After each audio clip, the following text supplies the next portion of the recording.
క్రీస్తునందు సోదరి సోదరులారా, ప్రభువైన యేసు క్రీస్తు నామములో హృదయపూర్వక వందనాలండి.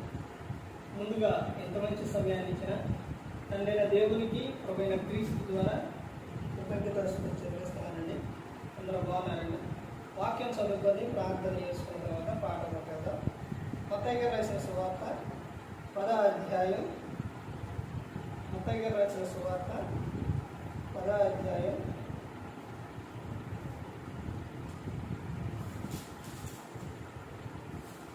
16వ వచనం. ఇదిగో తోడేళ్ల మధ్యకు గొర్రెలను పంపినట్టు నేను మిమ్మల్ని పంపుచున్నాను. కనుక పావుల వలె వివేకులను, పావుల వలె నిష్కపటులై ఉండుడి. మనుషులను గురించి జాగ్రత్త పడి వారు మిమ్మల్ని మహాసభలకు అప్పగించి తమ సమాజ మందిరములను మిమ్మల్ని కొరడాలతో కొట్టింది. ప్రార్థన చేస్తాం. పరలోకమందున్న మా తండ్రి, పరిశుద్ధ ప్రేమ గల తండ్రి, గొప్ప తండ్రి, మీ ప్రియ కుమారుడు యేసుక్రీస్తు ప్రభువారి ద్వారా కృతజ్ఞతాస్తుతులు చెల్లిస్తున్నాము నాయన. అయా ఆరాధన క్రమంతో మీరే నడిపించండి నాయన. వాక్యం బోధించుండగా విలువారు తండ్రి మంచి హృదయం తిని వాక్యానుసారంగా నడిచే భాగ్యం ఇచ్చేది. వాక్యం బోధించుండగా ఈ లోక సంబంధమైన జ్ఞానంతో కాకుండా మీ జ్ఞానంతో మాట్లాడే భాగ్యం దయచేస్తారని మా ప్రభువైన యేసుక్రీస్తు నామములో వేడుకుంటున్నాం తండ్రి. ఆమేన్. ప్రభువైన యేసుక్రీస్తు నామములో నా హృదయపూర్వక వందనాలండి. దేవుని కుమారుడు యేసుక్రీస్తు ప్రభువు ఈ లోకానికి వచ్చిన తర్వాత పరలోక రాజ్యం సమీపిస్తుంది కనుక మారు మనసు పొందమని ప్రకటింప మొదలుపెట్టారు. అంశం పాఠం పేరు ఏమిటంటే ఆత్మీయ పిల్లలు నేర్చుకోవలసిన విషయం.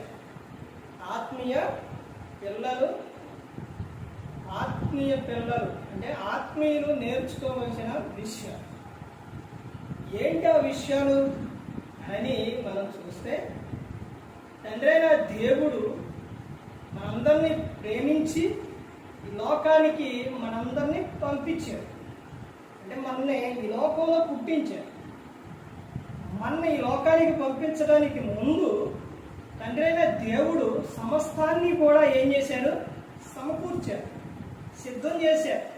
తినడానికి, తాకడానికి, పీల్చడానికి గాలి అన్నీ మొత్తాన్ని సమకూర్చిన తర్వాతే, అన్నీ చేసిన తర్వాతే, భూమి మీద అన్నీ సిద్ధపరిచిన తర్వాతే అప్పుడు మనలను ఈ లోకానికి పంపించాడు. దేవుడు అంతగా మనలను ప్రేమించిన ఆయన తర్వాత మనం ఈ లోకంలో ఉండి ఈ లోకంలో నశించి నరకానికి వెళ్ళిపోకూడదు. నా పిల్లలు అందరూ కూడా దేవునికి ఎవరు అని అంటే పిల్లలు మనం. నా పిల్లలు నరకానికి వెళ్ళిపోకూడదు, బాధపడకూడదు. నా పిల్లలు ఆనందంగా ఉండాలి, సంతోషంగా ఉండాలి. మరి అలా ఉండాలంటే వారికి శాశ్వతమైన లోకం ఇవ్వాలి, శాశ్వతమైన ఆనందం ఇవ్వాలి. అది ఎలా వస్తుంది, ఎవరి ద్వారా వస్తుంది అని అంటే అప్పుడు తండ్రైన దేవుడు యేసుక్రీస్తు ప్రభువారిని ఈ లోకానికి పంపించాడు.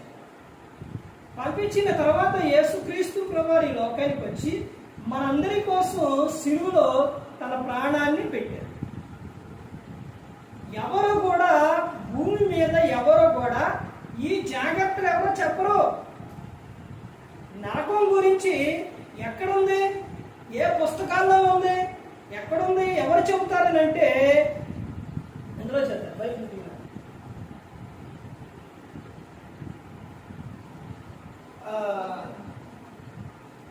ఎవరు చెబుతారని అంటే ఎవరు చెప్పరు. స్కూల్కి వెళ్ళినప్పుడు చెప్తారా? కాలేజీకి వెళ్ళినక్కడ చెప్తారా? జాబ్కి వెళ్ళినక్కడ చెప్తారా? ఎక్కడ చెప్పరు. ఎక్కడ చెబుతారని అంటే బైబిల్ గ్రంథంలో చెప్తారు. ఎవరు చెప్పారు అని అంటే యేసుక్రీస్తు ప్రభువు చెప్పారు. ఎందుకని చెప్పారు నరకం గురించి? యేసుక్రీస్తు ప్రభువు నరకం గురించి ఎందుకు చెప్పారు? ఎవరు ఆ నరకానికి వెళ్ళిపోకూడదు అని. ప్రేమించిన వాడేనా జాగ్రత్తలు చెప్పేది? ప్రేమించని వారు జాగ్రత్తలు చెప్తారా? చెప్పరు. ఇష్టపడిన వారు, ప్రేమించేవారు తమ పిల్లల నిమిత్తం వారు ఏం చేస్తారు? జాగ్రత్తలు తీసుకుంటారు. తల్లిదండ్రి తమ పిల్లల నిమిత్తం ఎలాంటి జాగ్రత్తలు అయితే తీసుకుంటారో, మనందరం దేవునికి పిల్లలం కాబట్టి దేవుడు మన పట్ల ఏం చేసిండు? జాగ్రత్తలు తీసుకుంటాడు. ఇక్కడ శిష్యుని పంపుతూ యేసుక్రీస్తు ప్రభువారు చెప్తున్న జాగ్రత్తలు, ఇదిగో నేను మిమ్మల్ని ఏడ పంపిస్తున్నాను, తోడేళ్ల మధ్యకు గొర్రెలను పంపినట్టు నేను మిమ్మల్ని పంపుచున్నాను కనుక పావుల వలె వివేకులను, పావుల వలె నిష్కపటులని ఉండు అని చెప్తున్నారు. ఇదిగో మీరు జాగ్రత్త కలిగి ఉండాలి, మనుషుల నిమిత్తం మీరు జాగ్రత్త కలిగి ఉండాలని యేసుక్రీస్తు ప్రభువు చెప్తారు. ఆ తర్వాత ఆత్మీయ పిల్లలకు నేర్పవలసిన విషయాలు ఏంటంటే, యేసుక్రీస్తు ప్రభువారు ఆయన చెబుతున్న విషయం ఏంటంటే, ఇదిగో పేతురు నా గొర్రెలను మేపు అనేది చెప్తారు. ఎవరా గొర్రెలు అంటే మనమే. గొర్రెలు మేపు అంటే ఎవరంటే సంఘం. సంఘములో ఉన్న వ్యక్తులు, సంఘములో ఉన్న ప్రతి ఒక్కరు కూడా ఒక సేవకునికి ఎవరు అనంటే ఆత్మీయ పిల్లలు. సేవకుడు ఆత్మీయుల పట్ల తీసుకునే జాగ్రత్తలో ఆ ప్రేమ, ఇష్టం అదంతా ఎలా ఉంటుంది అని అంటే బయట ఎవరు చూపించలేరు. బయట ఉన్న వ్యక్తులు వారు ఏ విధంగా ఉంటారు అని అంటే, ఒక సేవకుడు కూడా వారిని చూసే విధానం ఎలా ఉంటుందనంటే, అదే ఆత్మీయ పిల్లలను చూసే విధానం ఎలా ఉంటుందనంటే, వీళ్ళు ఎవరు అంటే నా పిల్లలు, వీళ్ళు ఎవరు నా పిల్లలు.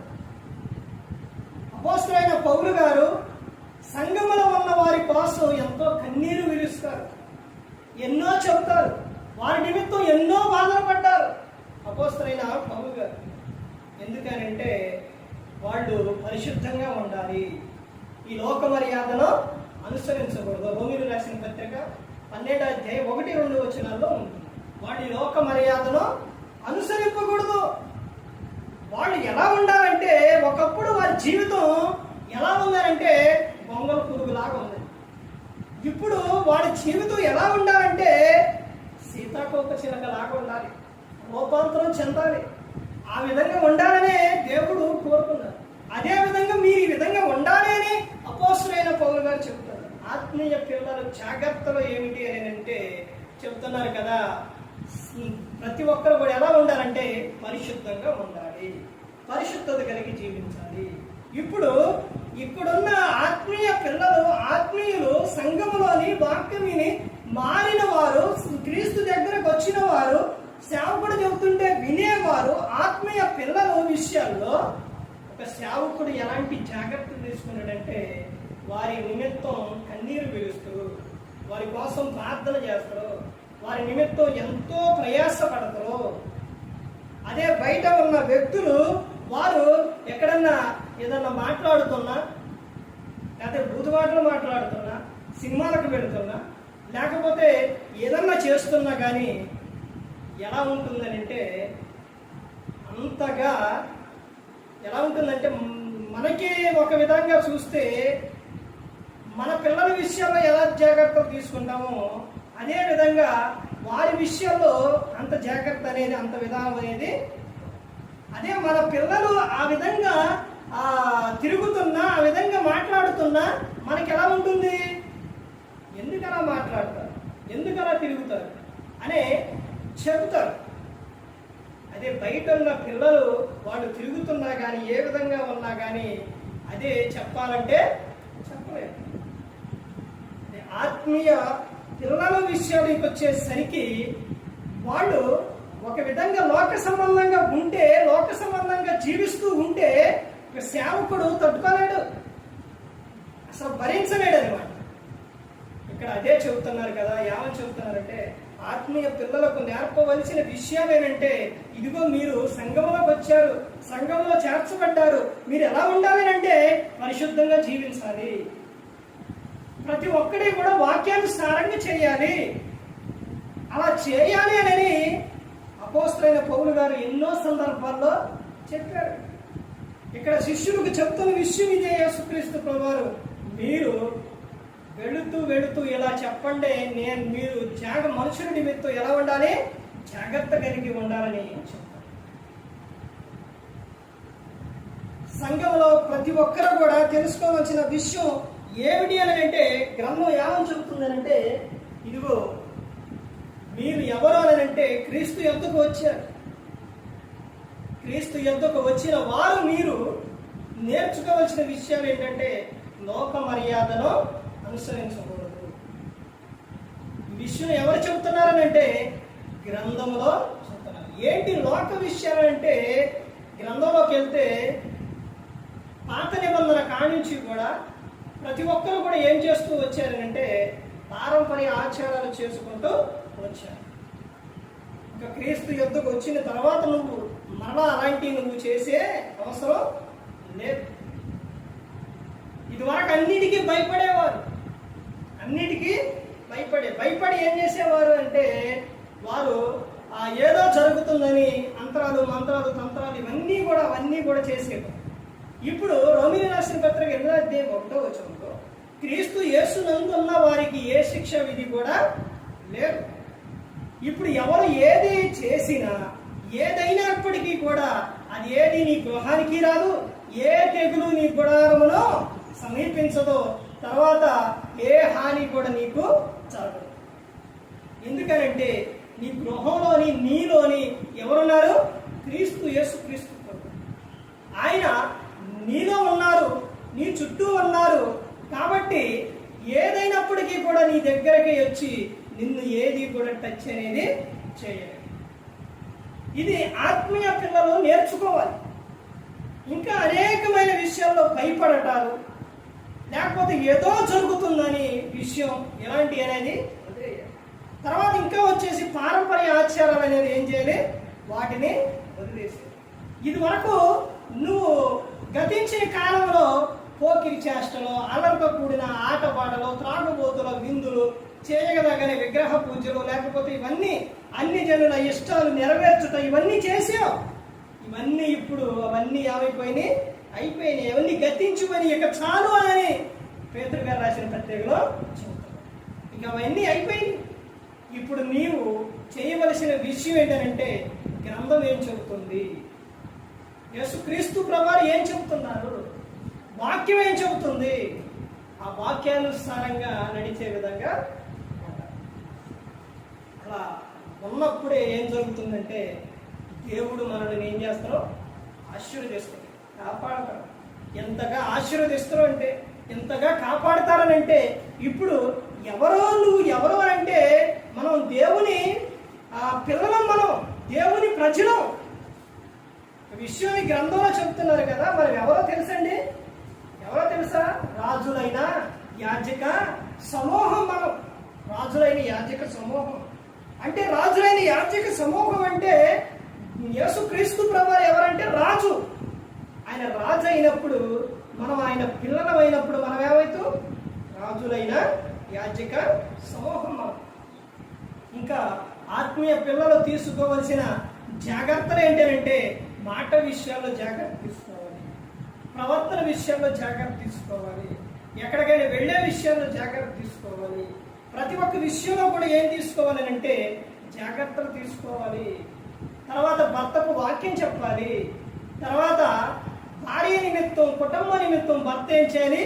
ప్రార్థన చేయాలి.